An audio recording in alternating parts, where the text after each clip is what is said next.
요즘 뉴스 잠깐 이것저기 보면 있잖아요. 뭐 한동훈이를 또 보기 싫은 한동훈이가 여기저기 많이 나오는 것 같아요. 뭐 또 동아일보하고 조선일보하고 이런 여러 신문들이 또 한동훈이 밀어 올리기 작전이 시작된 것 같은데 그런가? 어떻습니까? 지금 저기 뭐지 한동훈이를 조선일보랑 중앙일보는 네. 한동훈이를 계속 띄우려고 하지.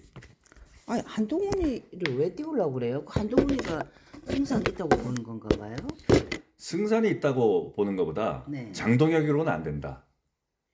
라고 이제 생각하는 거고. 장동일이 안 된다 그래가지고 한동훈이가 된다고 생각하기 때문에 어쨌든 한동훈이 장동혁보다 낫다고 생각하는 건가 보죠?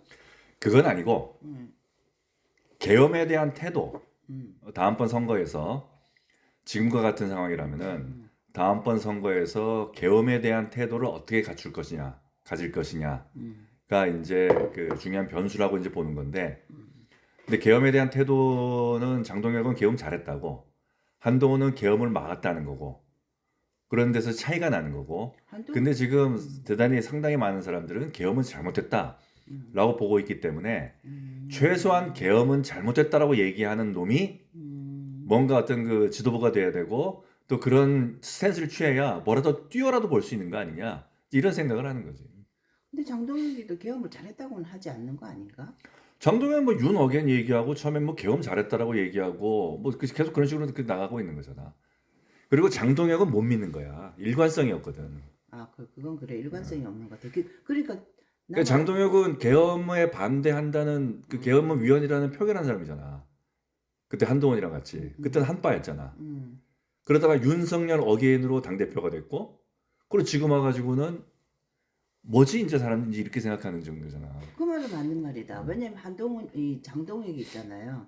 한동안 그때 윤호견 하면서 막 그 한남동에서 데모하고 할 때 그때 막 얘가 엉뚱한 소리 막 했던 기억이 나요. 잠깐 뭐 계엄을 잘했고 뭐 하면서 뭐 하여튼 이 계엄한 거를 윤석열이가 뭐 굵은 그게 뭐 결단인 것처럼 뭐 갑자기 막 이상한 말 했던 기억이 나. 그리고 그래가지고 어. 그래서 당대표가 된 거 아니야. 음. 이거 이거 장동혁이를 이제 이 사람들이 이제 이렇게 봤을 때, 나도 이제 그렇게 보여지지만은 음. 처음엔 한빠였잖아. 아주 한발 어? 맞아 한동훈이랑 한발 한동훈 빨아가지고 맞아. 저기 수석 최고위원까지 되고 말이야. 음. 그 다음에 이제 윤빠였잖아. 어. 그리고 나서 이젠 장빠란 말이야. 자기 자신이 이제 가장 위에 세우는. 사람들이 봤을 때 그러면 신뢰가 없지. 쟤는 뭐지? 이제 이런 생각을 하는 거지.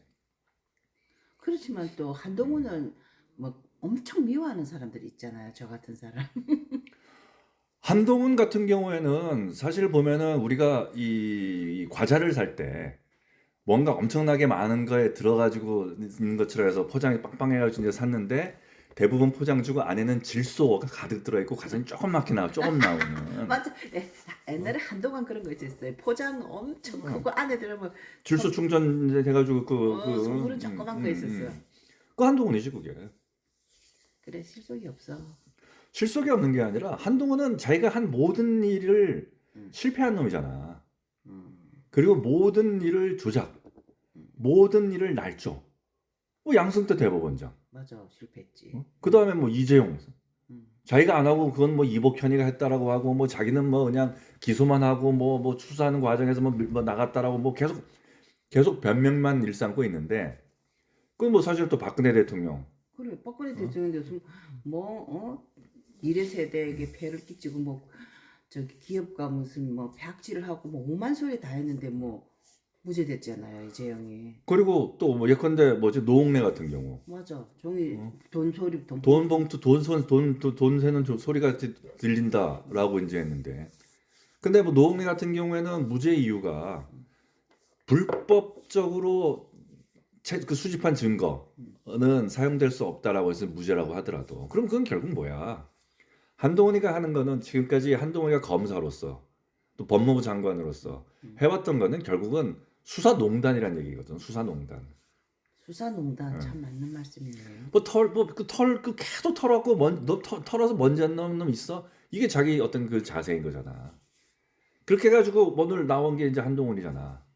근데 한동훈을 윤석열이가 자기가 뭐 업어 키웠다 그러니까 뭐 개똥 같은 소리 하고 있는데, 라고 하는데, 윤석열 업어 키운 거 맞는 거 아니야? 자기 그리고 설령 윤석열이 업어 키우지 않았다 하더라도 자기랑 그래도 수십 년을 같이 한 사람이잖아. 근데 거기서 개똥 같은 소리 하고 있네. 자기 품격 그대로 드러낸 거야. 정말 개똥 같은 소리 하고 있네. 그런 말을 했나 봐요. 뭐 인터뷰에서 개똥 같은 소리라고 했다는 거 야, 아니야. 어떻게 그런 말을 하지? 그 거기서 품격이 드러나는 거지. 근데 그래서 조선일보랑 그 중앙일보가 계속 한동훈을 띄우는 이유가 한동훈이가 뭔가 하면은 뭔가 중도에 좀 어프로치하는 그런 이제 생각이 있어가지고 뭐 그래서 좀 어떤 그 저변을 넓히는 그렇게 이제 얘기를 하는데 사실 그것도 이제 그 정치 공학적인 얘기인 거고. 그리고 앤서니 다운즈라는 사람이 어떤 경제학자로서 이 어디에다가 도대체 그러면 내가 아이스크림 가게를 만들 것이냐, 사람들이 이제 이렇게 밀집해 있을 때 주유소를 어디다 만들 것이냐. 그래서 가장 사람들이 많은 곳에 만드는 게 가장 효율적이다. 라는 걸 이제 정당에 이제 그 도입해가지고 정치학에 이제 도입해서 분석하는 틀로 한 게 이제 중도에 대한 건데, 중도가 가장 많지 않냐, 사람들이 정책 성향을 스펙트럼으로 놓고 봤을 때 왼쪽에 한 30 있고 오른쪽에 한 30 있다라고 하면 가운데 한 40 있으면 중도 아니냐. 라고 하는데 이제 그거는 이제 통상적으로 우리가 이제 선거나 뭐 정치 현실이나 이런 걸 봤을 때 여론조사라는 걸 하잖아. 그럼 당신들은 국민의힘을 지지하십니까? 당신들은 민주당을 지지합니까? 당신은 정책적으로 우파입니까? 정치적으로 이제 진보입니까? 우리나라 좌파라고 안 묻지. 만약에 당신은 좌파입니까라고 물으면은 또 이제 대답이 바뀔 거야. 그럼 당신은 보수입니까? 이제 진보입니까? 뭐 이제 이런 식으로 이제 묻는데 그렇기 때문에 뭐 중도 쪽에 어떤 좀 어떤 그 중도층에 소구돼야 중도층의 어떤 그 지지를 이제 이끌어내야지 우리가 이제 선거에서 유리하고 더 많은 어떤 득표력을 갖는다라고 해가지고 나오면 이제 중도라는 이제 전략을 쓰는데 차명진 씨가 중도는 꿈이다, 개소리다, 중도란 없다라고 얘기한 게 맞아. 그 말은 맞는 거야. 우리가 저기 뭐지 그냥 중도론이야. 근데 항상 중도론. 여론조사 상에 어떤 그런 분석 틀을 가지고 사람들을 이 어떤 그 프레임을 씌워서 재단하고 보는 거거든. 분석의 편의를 위해서 만들어내는 거지. 현실은 그러지 않다고. 현실에 있는 대부분의 사람들은 나는 평상시에 국민의힘을 지지하는 우파야 라면서 생활하는 사람 없어. 대부분의 사람들은 나는 민주당을 지지하는 좌파야 이렇게 생각하면서 생활하는 사람 많지 않다고. 그냥 한 몇십만 명 수준인 거야 그런 사람들은. 또 그 몇십만 명도 그 당에 관계돼 있거나 그치. 응? 그거지. 혹은 내가 아는 사람이 그 당과 관련된 일을 하거나 혹은 내가 그 당에서 나오는 떡고물을 가지고 먹고 사는 사람이거나 이런 사람들이라고. 생계가 거기 달려있는 사람들. 그렇지. 그런 사람들은 아무리 못해도 아무리 국민의힘이 나쁜 짓 해도 국민의힘 찍어야지. 자기 밥벌이가 거기 달려있으면. 생존보다 더 중요한 게 어딨어? 어떻게 생각하면. 거기서 무슨 강도짓을 했거나 나쁜 짓을 하면 그런 짓은 하면 안 되지만 그런 짓이 아닌 이상 남의 피해를 주는 것이 아닌 이상 생존에 관해서는 먹고 사는 게 나는 우선이라고 생각하거든요. 근데 그거는 그냥 조금은 다른 얘기인 게 그런 먹고 사는 게 우선이라가 아니고 그 자체가 자기의 생존 수단이 된 거야. 생계 수단이. 그 정당과 관련된 활동, 그 정당과 관련된 일이 그러니까요. 나의 생계 수단이 된 거라고. 그러니까요. 네, 제가 무슨 제 말도 그 말이에요. 근데 그런 뉘앙스의 얘기가 아니었어. 그건 이제 그 중요하지 않고. 그러니까 내가 근데 그게 국민의힘 망하면 내 먹고 사는 게 내가 못 먹고 사는 사람들만 국민의힘을 그런 사람은 국민의힘을 꼭 지지해야 되는 거 아니겠어요? 아니 그런 사람들은 국민의힘을 지지하는 게 아니라 지지하는 정당이 아니면 언제든지 누가 예전에 어떤 개그맨이 그랬잖아. 난 지지하는 정당 집권당이요. 그러면 된다고. 언제든지 갈아타면 돼. 그런데 이미 자기는 국민의힘이라는 네트워킹, 또 국민의힘이라는 생태계, 국민의힘이라는 것 자체가 자기한테 생활 양식이 돼 있는 조직이 있어요. 그런 사회가 있다고. 이쪽과 어떤 네트워킹 돼가지고 내가 무슨 뭐 하다못해 뭐 예를 들어서 내가 광고를 해. 그 현수막을 거는데 구청의 현수막을 국민의힘 출신이 구청장이 됐을 때는 내가 그 현수막을 해가지고 곧 거리검이라도 걸어. 근데 민주당이 되면은 내가 현수막 못 거는 거야. 민주당 구청장은 민주당 지지하는 사람한테 현수막 줘야지. 이런 식의 어떤 생계 네트워킹이 돼 있다고. 그런 사람들이 지금 몇십만 명씩 돼 있는 거야.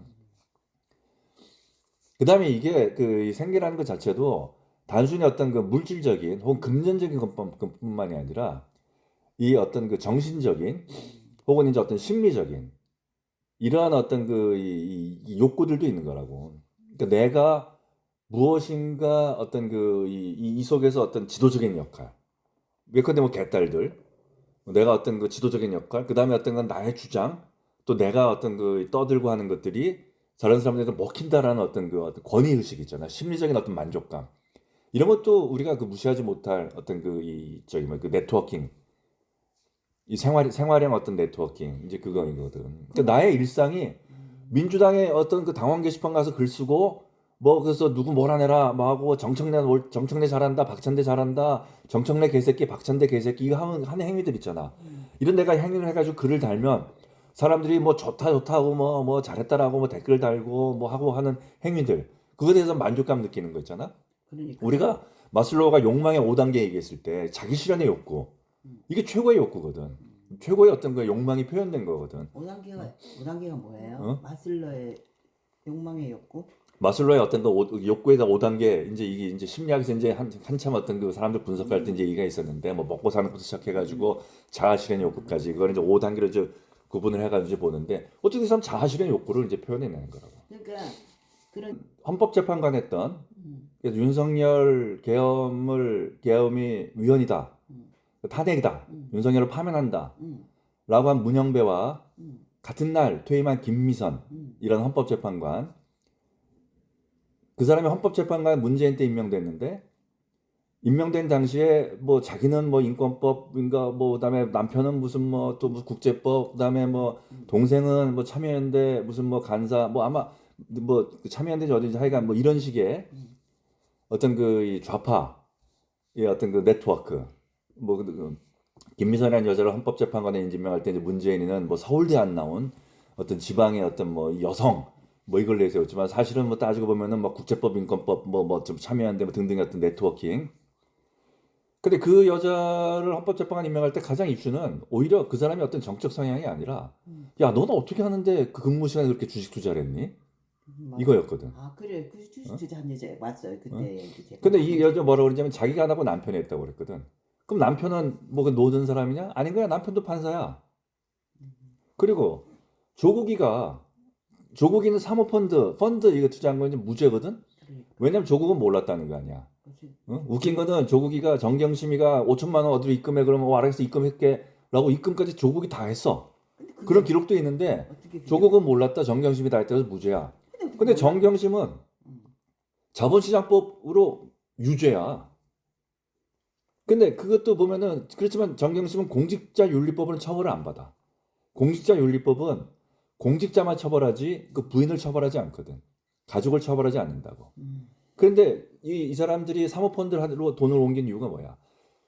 자신들의 재산을 그 자식한테 주려고 그러는 거잖아. 증식시키고 하는데 그것도 사실은 숨겨놓은 재산이 되는 거야.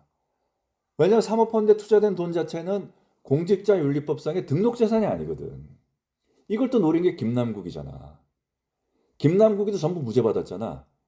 걔는 그 이태원 참사 뭐 그렇게 소리 지르는 와중에 뒤로 돌아서 질문하다가 말고 뒤로 돌아서 가지고 저기 뭐야 비트코인 투자하고 그런 거잖아. 사모펀드는 공직자 등록이 안 돼요?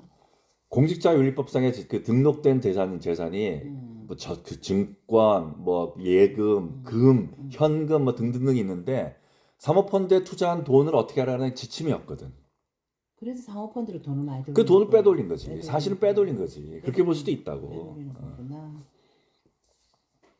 그 김남국이 같은 경우에도 그 코인 투자했는데 가상자산에 투자했는데 그거 가지고 그 기소됐는데 무죄 받은 이유도 공직자윤리법상의 가상자산을 등록하라는 규정이 없거든. 그러니까요 그런 것 같아요. 우리가 옛날에는 있죠. 뭐 형제들끼리 잘 지내고 그래도 각자 열심히 살았거든. 근데 부모가 엄청난 유산을 줘서 그때부터 형제들 완전히 그냥 유산 받으면서 형제들 다 찢어지잖아요. 너무 풍요해서 그런 것 같아요. 너무 평해서 그런 게 아니고 이제는 더 이상 열심히 해가지고는 음, 내가 아무리 열심히 한들 음, 자산을 형성할 이젠 기회가 없다. 그 말이 맞는 것 같네. 맞아. 라는 그 이유 때문이지. 그럼 그리고 자산을 형성한 사람들은 이 내가 형성한 자산을 내 자식들한테 물려줘야지. 맞아. 그 세습하고자 하는 거. 맞아, 그 말이 맞네. 그렇기 때문에 네트워킹이 되는 거지. 맞아, 그 말이 왜 맞다. 우리가 이 조국이 같은 경우에도 자기 딸을 키워코 의전원에 보내려고 생 난리를 쳤잖아. 그런데 윤석열이가 보건복지부 장관으로 임명했던 자기 뭐 대구 시절에 뭐 이 어디서 뭐 동태탕을 같이 먹은 친구라고 했던 그 무슨 경북대병원 병원장 했던 사람. 그 사람은 나중에 뭐 결국 뭐 혐의 없음을 밝혀지긴 했지만 자기가 병원장으로 있는 중에 자기 아들과 딸을 전부 다 경북대학교 의전원에 입학시켰잖아. 그 왜 그렇게 기를 쓰고 난리를 치면서 또 이낙연의 아들 같은 경우에도 맞아, 의전원 의전원 있잖아. 뭐 등등등 해가지고 왜 그렇게 의전원 또 로스쿨 음. 이런 데 이제 보내느냐. 다른 걸로는 그게 제일 안전한 직업이고 다른 직업으로는 해서 먹고 살기가 힘들다 이 말인가? 이제 의전원이나 로스쿨 들어가는 것 자체가 이 행위 자체가 대한민국 사회에서는 지배계급에 들어가는 코스인 거야. 지배계급에. 그런데 그 지배계급에 들어가는 코스인데 그 지배계급에 들어가는 사람들은 누구냐? 그 지배계급 속에 있는 사람들의 자식들 뿐인 거지. 그러니까 좌가 됐든 우가 됐든 그 속에서 서로 네트워킹 형성해가지고 그러니까 대치동 학원가에서 자기 뭐 엄마가 자기의 무슨 서울대 보낸다, 자기의 무슨 뭐 펜실베니아 어떤 뭐 치대 보낸다, 자기의 무슨 뭐 하버드 보낸다, 어디 보낸다 할 때 좌파 우파 나뉘어 갖고 있겠어? 맞아. 어? 거기서는 뭐 하버드파, 뭐 미국 유학파 뭐 이렇게 이제 나뉘어 있는 거지. 근데 이 자산을 더 이상 자산을 형성할 수 없다. 대한민국 사회에서. 그거는 사실 두 가지가 큰 요인으로 이제 등장하게 된 거거든. 하나는 더 이상 자본주의가 60년대, 70년대와 같은 고도 성장을 이뤘던 그런 어떤 그 자본의 어떤 그 축적 과정, 자본의 어떤 그 폭발적인 어떤 성장은 이제는 불가능한 거 아니냐. 실제로 그러고. 그래 그렇긴 해. 지금 월급 받아가지고 강남에 몇십억짜리 집을 어떻게 사? 그렇기 때문에 내가 아무리 일을 한들 내가 300만 원에서 뭐 초임 200만 원을 시작해가지고 나중에 뭐 1억, 2억 받는 직장 해서 내가 이제 한다라는 그 자체가 이제는 현실로 불가능한 거 아니냐라는 이제 생각. 그 자본이 마르크스적인 표현을 쓰면 축적의 위기를 맞은 거지. 근데 항상 자본은 축적의 위기 때마다 새로운 어떤 그 돌파구를 찾아왔는데 이제는 새로운 돌파구를 찾는 게 과거와는 달리 제조업 베이스가 아니라 어떤 금융 뭐 2000년대 초반에는 금융으로 넘어갔고 그래가지고 이제 금융이 이제 워낙에 어떤 그 파생 상품들을 많이 만들어내면서 발생한 게 2008년에 서브프라임 모기지란 말이야. 금융 위기구나. 서브프라임 위기란 말이야. 네. 그때 그게 위기가 된 게 도대체 그러면은 이제 나의 어떤 그 모태 펀드에 돈은 얼마가 있느냐.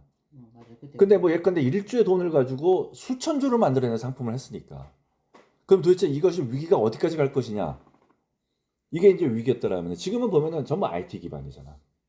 그래 맞아.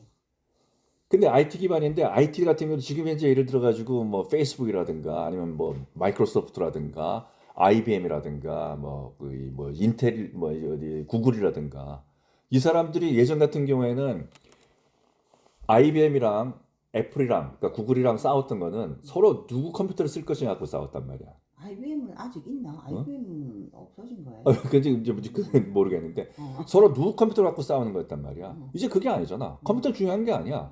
이제는 어떤 프로그램을 갖고 할 것이냐. 근데 프로그램을 만드는 데 있어가지고 프로그램을 뭐 예전에 그래도 하드 디스크라든가 요즘 사람들 알지도 못하는 플로피 디스크 이런 거에 넣어가지고 이게 그 돌렸잖아. 그 플로피 디스크라도 제조를 했잖아. 이제는 아니잖아. 다운받으면 되는 거잖아. 그러니까 현실 세계에 도대체 축적되어 있는 자본이 얼마냐?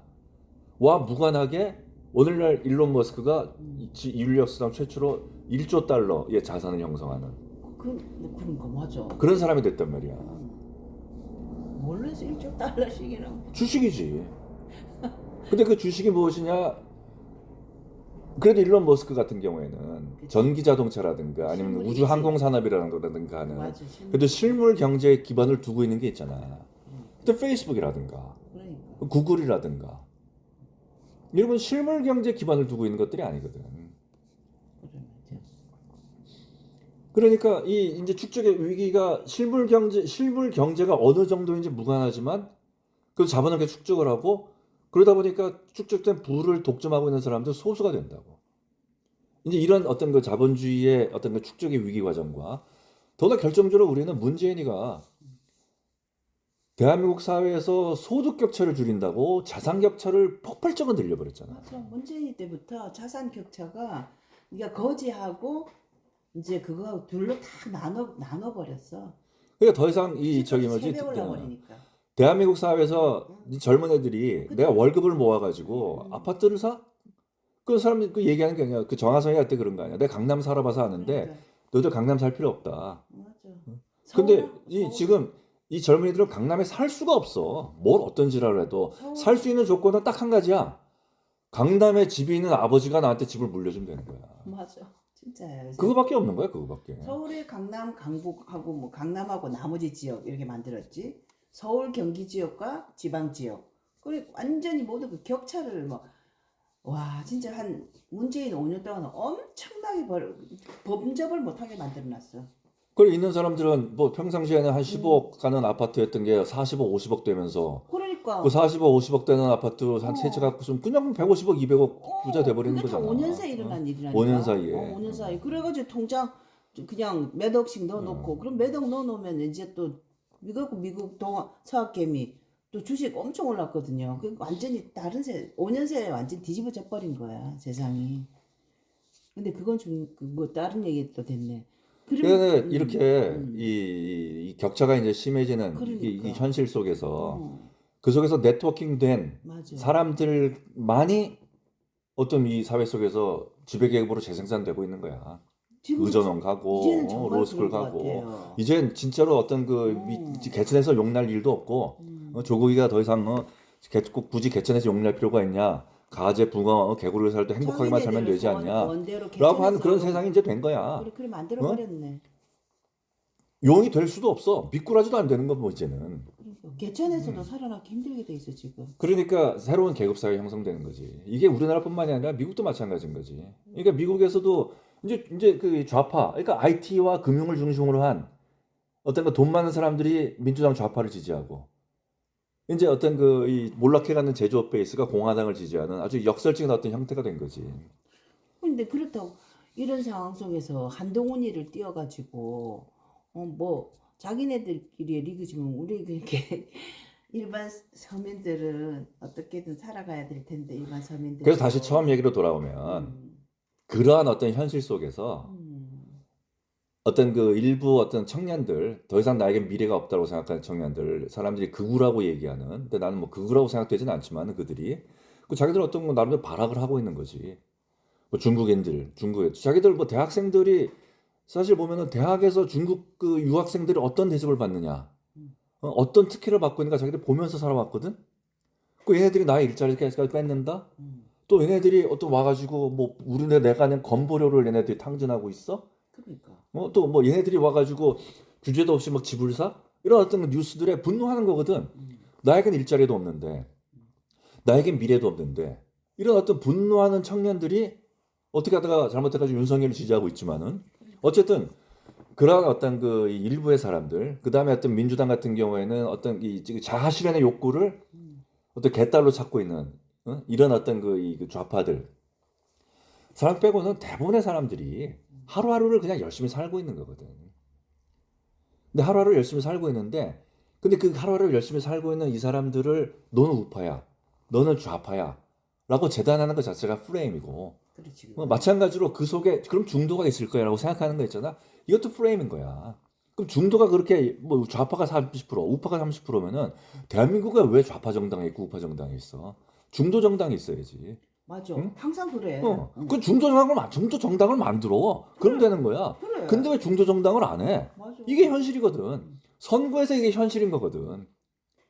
그러니까 평상시 어떤 분석적인 틀로 좌파 우파 나누고 중도 나누는 프레임이 선거에서 먹히지 않는 거거든. 그러니까 정당들은 좌파 정당이 있고 우파 정당이 있는 거야. 중도 정당 해가지고 만들어진 정당이 대한민국에 2개 정당이 있잖아. 안철수의 정당. 망했잖아. 그 다음에 또 하나의 정당이 뭐야? 유승민 정당. 망했잖아. 이 사람들이 평상시에 중도라고 생각하는 사람이거나 좌파라고 생각하는 우파라고 생각하는 사람이거나 투표를 할 때 왜 음, 국민의힘을 찍고 왜 민주당을 찍고 그러는 게 어떤 그 나름대로 어떤 투표 성향으로 이제 정해지는 사람들도 있어요. 근데 음, 아무리 국민의힘이 싫어도 음, 음, 음, 그래도 민주당을 찍을 수 있냐? 음, 내가 아무리 민주당이 싫어도 국민의힘을 찍을 수 있냐? 이런 사람들이야. 음, 대부분이. 음, 이제 그게 이제 이 파티 아이덴티피케이션이 그 정당 일체감이 뭐 지역에서 또 혹은 내가 만나는 사람들이 형성되는 경우들이 있지. 음, 근데 이런 사람들한테 무엇인가 찍을 수 있는 음,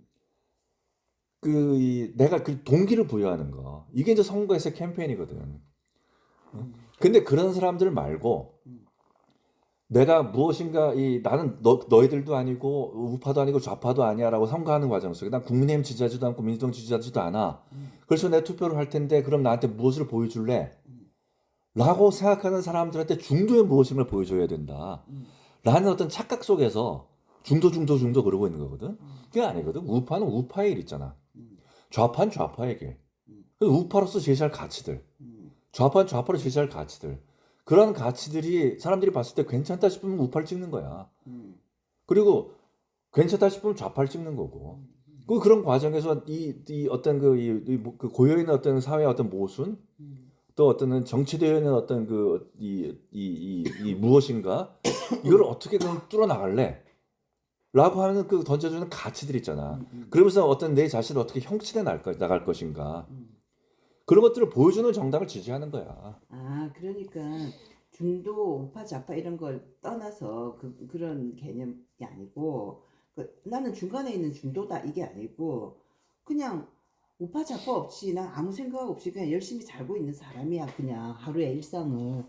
근데 우파 정당에서 뭐 여러 가지 제시를 했는데 그게 괜찮은 것 같아. 그게 내 앞길에 괜찮고 나라 미래도 필요도 없어. 아, 내 가족과 먹고 살기에 괜찮을 것 같아. 했을 때 거기도 찍고. 근데 또 좌파 정당에서 이런 여러 가지 제시하고 새로운 리더가 나왔는데, 이번에는 이 길이 나은 것 같아. 했을 때는 또 그쪽으로 찍고. 하는 게 중도다 이 말이잖아요. 하는 게 중도라는 게 아니고 어. 하는 게 일반적인 국민들의 어떤 투표 성향이라고. 그치, 그런데 그 일반적인, 중에 응, 상당히 많은 사람들이 응, 내가 어떤 자라온 과정이라든가 혹은 응, 내가 형성하고 있는 사회 응, 또 내가 맺고 있는 어떤 관계망들을 통해 가지고 어떤 일정의 어떤 정당 일체감 응, 이걸 형성하고 있는 사람들이 있긴 있어. 응, 그러니까 나는 그래도 국민의힘이지. 응, 뭐 이런 사람들이 있어. 응, 근데 그래도 나는 국민의힘이지라는 사람들도 응. 국민의힘을 지지하지 않는 경우들이 있다고. 그 그렇지, 상당히 많지. 그렇지. 나는 민주당이야. 응, 나는 좌파야. 응, 아, 나는 그래도 민주당 지지해야지라는 사람도 민주당을 지지하지 않는 경향들이 나타난다고. 그렇지. 그런 사례들이 많아요. 응, 예를 들면은 안철수 당이 그래도 그때 저기 뭐지 이 응, 호남에서 민주당을 이겼잖아. 응. 이 문재인의 민주당을 맞아, 이겼다고. 맞아. 이겼죠. 그 왜 그렇겠어? 맞아. 니들은 내가 아무리 말이야, 내가 그 호남이라 하더라도 내 이번에 니들을 못 지겠다. 응, 라고 할 때 새로운 대안적인 어떤 세력도 형성돼 있는 거거든. 그럼 안철수가 중도였어? 아니라고. 응, 안철수는 그쪽 사람들이 국민의힘이 아니고 선택할 수 있는 응, 선택. 다른 어떤 옵션이었거든. 그치, 그치. 그러니까 지금 지방선거를 보면은 꼭 저 호남에서는 응, 진보당이라든가 무소속이 꼭 한 명씩 있어요. 왜냐하면은 일단 민주당 하나 찍었는데 다른 하나 국민의힘은 못 찍겠고, 근데 진보당 뭐 네가 빨갱인지 난 모르겠고 니들 해라 이제 이런 경우들이 있지. 근데 내가 얘기하고자 하는 건 그거거든. 결국은 대부분의 많은 사람들은 그냥 열심히 살아. 응, 이래서 이 사람들을 좌파니 우파니 그 집토끼니 뭐 산토끼니 구분하지 마. 그런 것 자체가 어떤 그 공학적인 프레임이야. 그 평상시에 내가 할 길 있잖아. 응, 우파로서 내가 할 길, 좌파로서 내가 할 길 잘하고 나가면 돼. 그러면서 내가 혁신 나갈 것들, 응, 새로운 어떤 미래 비전을 제시할 것들, 그렇게 해나가면 돼. 근데 그 마지막 선거가 박근혜와 문재인이 붙었던 대통령 선거야. 응, 그 마지막 선거가. 우파는 우파의 가치를 가지고, 좌파는 좌파의 가치를 가지고 마지막으로 싸웠어. 응, 그 선거가. 응. 그리고 난 다음에 지금 그 난 뒤에 선거는 뭐냐면은, 윤석열이 망해서 민주당이 이기는 거고, 문재인이 망해서 윤석열이 이긴 거야. 그러니까 그거는 가치를 가지고 싸우는 게 아니고 지금은 이 자기는 이제 이놈 싫어서 저놈 싫어서 실책을 가지고 계속하는 거네. 손님 싫으라 그래야 되나? 그러니까 이 다음번 지방선거에서도 음, 가장 큰 변수는 윤석열이 여전한 변수거든. 다른 거는 모르겠고 윤석열은 여전한 변수고 이재명도 여전한 변수야. 그 윤석열이 변수라서 윤핵관 안 하는 저기 한동훈이가 더 낫다 생각해서 그래 지금 동아일보가 조선일보하고 또 작업 들어가고 중앙일보랑 그러니까 저기 뭐지 그 중앙일보랑. 윤석열이 변수인데 또 막 그냥 윤 어게인은 소수다. 점점점 소수가 될 것으로 명약관화하거든. 사실은 맞지 그거는. 그리고 다음번 지방선거 때면은 뭐 1월 달쯤 돼가지고 이제 윤석열에 대해서 이제 선거가 나올 거라고. 그 유죄가 나올 거란 말이야. 예단하는 건 아니지만은 지금 만약에 유죄가 안 되면 또 이 저기 뭐지 세상이 또 또 뒤집어지는 뒤집어지지. 뒤집어지는 세상이 됐거든. 그러니까. 그러니까 이게 윤석열의 행위 자체가 내란이냐 아니냐 여부에 있어서 판단을 내려야 되는데 또 이게 사실은 이게 역사적인 판단이 되는 게 설령 윤석열의 죄가 내란이 아니라 하더라도 또 사실 뭐 이 그 폭동에까지 이르지 않았다는 걸로 내란은 아니다. 어떤 도시를 마비시킬 정도, 하나의 도시를 마비시킬 정도의 폭동이 있어야 한다. 그건 아니지 않느냐?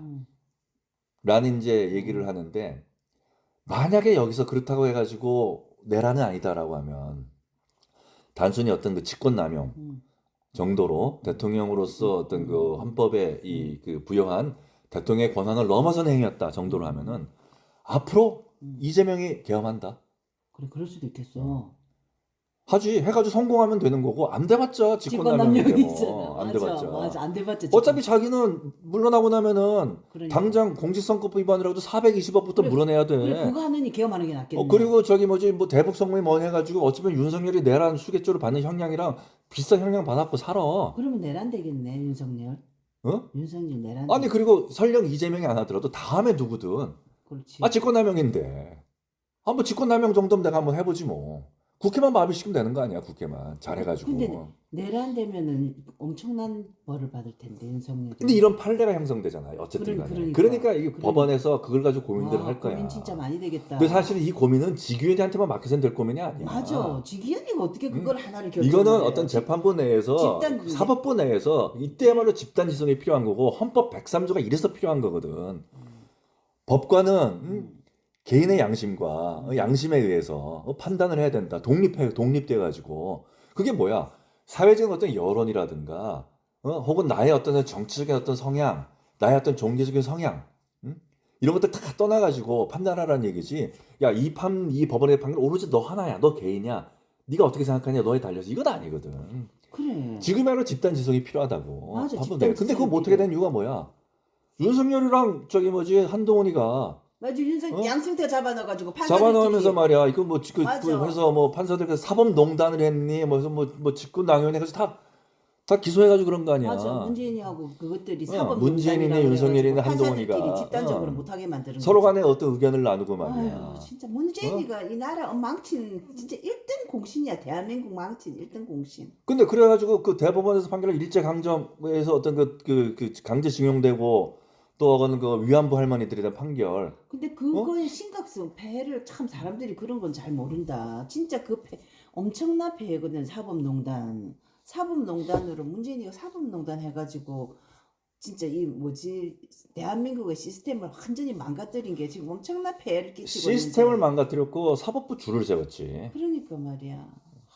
진짜 엄청난 폐해인데. 그 사법부에 뭐 김명수 대법원장 시키면서 국제법과 인권법들이 사법부의 어떤 그 조직들을 장악시켜 나가고 그 법관회의가 그거 아니야.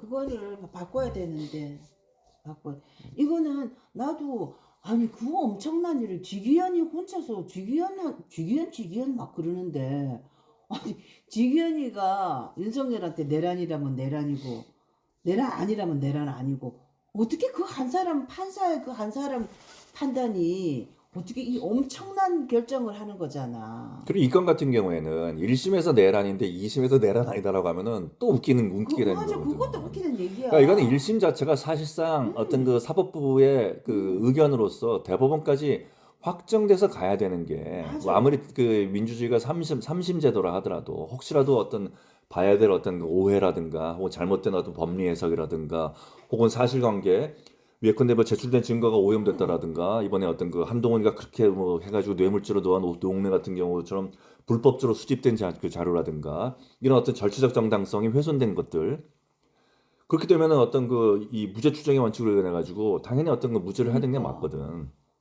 그런 과정 때문에 우리가 1심이 있고 2심이 있고 맞아. 3심이 있는 건데 이 건 같은 경우에는 1심이 대법원까지 유지돼야 되는 거지. 맞아. 그런데 보면은 이게 어떤 것까지를 우리가 내란으로 볼 음. 것이냐에 대한 해석이 내려져야 되는 거거든. 그래 맞아. 안 그러고 그냥 이거를 헌법상의 어떤 그 대통령으로 지켜야 될 권한은 늘 넘어선 행위이긴 하지만 내란까지는 아니라고 하면은 이재명부터 내란 그 계엄해. 이재명이부터 계엄할 동기를 부여해 주는 거야. 국회만 잘 막았는데 국회를 잘 안 막아도 못 막아서 설령 실패한들 근데 직권남용이잖아. 네, 직권도 남용되면은 이제는 그리고 내란이 되면 문제 없는 거 아니에요? 근데 과연 이게 우리가 법상 형법 그 형법이랑 그다음에 어떤 그 개헌법이랑 그다음에 헌법에서 우리가 내란이라고 할 정도의 이게 중한 죄냐? 그러니까 그건 또 아닌 것 같아. 그에 대한 나는. 또 판단이 되는 거지. 그 내란이라고까지는 아닌 것 같아. 그리고 이건 단순히 윤석열이 좋고 믿고를 떠나가지고 그러니까 말이에요. 그 내란이라고 했을 때 나는 이 자체가 내란이다 아니다 이걸 그 판단보다 내란이라고 했을 경우에 그 사람들이 겪게 되는 그 어떤 형벌 있죠. 그거를 생각하면 일어난 일에 비해서는 너무 과한 벌을 받는 것 같단 말이지. 그런데 분명한 거는 미수에 그쳤다가 하더라도 죄는 죄거든. 다만 미수기 때문에 경감은 될 수 있어도 예를 들어 가지고 음모를 꾸몄다, 모의했다는 것 자체만으로도 죄가 되거든. 그건 그래. 어. 그렇지만은 그래도 그러나 그 형량이 죄의 형량 다르잖아요. 자체가 경감이 그렇지 되지. 형량이 다르잖아요. 근데 어쨌든 그게 주제는 아니었고 어쨌든 갈수록 윤어게인은 줄어든단 말이야. 음. 그러면 일단 윤석열 지지하겠다는 놈부터 정리해야 될 거 아니야. 그러면 윤석열을 처음부터 지지하지 않았다라고 해가지고 공인된 게 누구야? 한동훈이지. 그리고 계엄에 찬성하지 않았다고 계속 떠들고 다니는 게 누구야? 한동훈이지. 그러니까 한동훈부터 일단 앉혀놓고 판을 다시 짜보자 라고 해서 한동훈을 띄운다는 거지. 조선일보랑 중앙일보가. 그 어쨌든 다음번 선거에서도 변수는 윤석열이랑 이재명이야. 지방선거에서도. 그래서 지금 그러는구나. 근데 얘네들 하긴 사실 사람들이 우리 탱자나라 공영방송 부운영자 같은 사람이나 한동훈에 대한 그 악감정이 증오심이 있지. 뭐 한동훈도 상관없고 누구도 상관없고 하는 사람들이 대부분이니까 나는 극우야. 극우가 아니라 항상 어, 중도이면서도 하여튼 우편인데 사람들은 그렇게 한동훈에 대해서 그렇게 무조건 나쁜 사람을 생각하지 않고 사안별로 또뭐 스르르르 넘어가더라니까 또 한동훈한테로 보니까. 근데 한동훈에 대해서도 얘기할 기회가 있겠지만 이 지금 그 유튜브가 됐든 어디가 됐든 이 우파라고 하는 사람들 특히 이제 뭐 유튜브를 중심으로 한 그런 우파의 나름대로의 어떤 그 이 저기 뭐지 그 이 소리를 내는 사람들이 한동훈을 이제 싫어하는데 그 과정에 대해서도 그 결국 그거 아니야? 지난번 지방선거 아니 국회의원 선거를 누구 때문에 졌냐? 한동훈 때문에 졌다. 계엄도 응? 탄핵도 윤석열 탄핵도 한동훈 때문에 했다. 근데 그 전에 음, 2024년 국회의원 선거를 왜 졌냐? 한동훈이 때문에 졌냐? 윤석열 때문에 졌냐? 맞아. 이 거기서부터 논쟁이거든. 그 논쟁이야. 근데 이거는 정리를 하고 넘어가야 돼. 이게 정리되지 않으면은 맞아. 우리가 한동훈이가 그간에 살아온 과정들이 우리가 아무리 입에 발린 소리를 한다 하더라도 그 사람이 어떤 삶을 살았는가를 보고 그 메시지를 평가해야 된다라고 나는 생각을 하는데 그 메신저가 어떤 삶을 살아왔냐에 따라 가지고 그 사람이 어떤 입에 메시지 어떤 메시지를 던진다 하더라도 그것의 신뢰성, 진실성을 봐야 되는 거란 말이야. 그러니까 이준석이랑 한동훈이 살아온 삶을 보면 그 사람들이 어떤 좋은 얘기를 하고 어떤 그 아름다운 이야기를 한다 하더라도 그 나온 사람은 전부 다 개똥 같은 소리야. 한동훈의 표현 그대로. 라고 하지만 그러나 그런 한동훈이지만 그러나 한동훈이에 대해서 무조건 그러니까 이놈은 초질간 나쁜 놈이야가 아니라 윤석열에 대해서 무조건 초질간 좋은 놈이야 한 윤어겐을 우리가 비판을 하듯이 한동훈에 대해서 초질간 나쁜 놈이야라는 비판도 분명히 필요한 거야. 그러니까 2024년 선거에서 왜 졌느냐에 대해서는 한동훈 때문에 지지 않았거든. 윤석열 때문에 졌거든. 그러니까 그게 의견이 다르다니까요. 나는 한동훈 때문에 졌다고 봐요. 한동훈 때문에 졌다고 봐요. 한동훈 때문에. 그러니까 그 과정에 대해서도 한 번쯤은 냉철하게 우리가 짚고 넘어갈 필요가 있다고. 언젠가는. 아, 전 그게 의견이 그래 사람들이 지금 나눠져 있는 게 그래서 나눠져 있는 거야. 자, 오늘도 이야기 하다 보니 짧게 하려는데 길게 또 얘기했네요. 같이 우리 생각해 볼 부분이 많은 얘기를 또 잠깐 한 것 같습니다. 특히나 우리 운영자님이 생자나라 공영방송 운영자님이 지적한 그 내란에 대한 판결, 지기현 판사에게 1심을 맡기는 것에 대한 문제점, 난 너무 중요한 포인트인 것 같아요. 그게 우리 내란이냐 아니냐, 우리가 그냥 아무 생각 없이 윤석열이가 내란이다 아니다 이렇게 생각하고 있었는데 거기에 일어난 그것이 판례, 우리나라의 역사적인 판결이 되고 그 역사적인 판결이 그 판결 하나로만 끝나는 게 아니라 그 다음 대통령, 또 그 다음 후대에 미치는 어떤 영향이 있기 때문에 그걸 기준으로 해가지고 우리가 그 다음 세대가 그 다음 대통령이 한 행위, 어떤 행위를 할 것인가 하는 것까지 영향을 미치니까 심지어 바로 앞에 이재명이가 만약에 집권 남용이 된다면 이재명이 아주 마음 편하게 계엄을 할 수도 있는 그냥 생각해 보면 그런 경우의 수도 생각해 볼 수 있다 이렇게 생각을 하니까 좀 아찔한 생각이 드는 것 같아요. 그렇다고 내란을 됐을 때 그때는 또 어떤 것인가 우리가 한번 좀 생각해 보고 할 그런 내용을 참 던진 것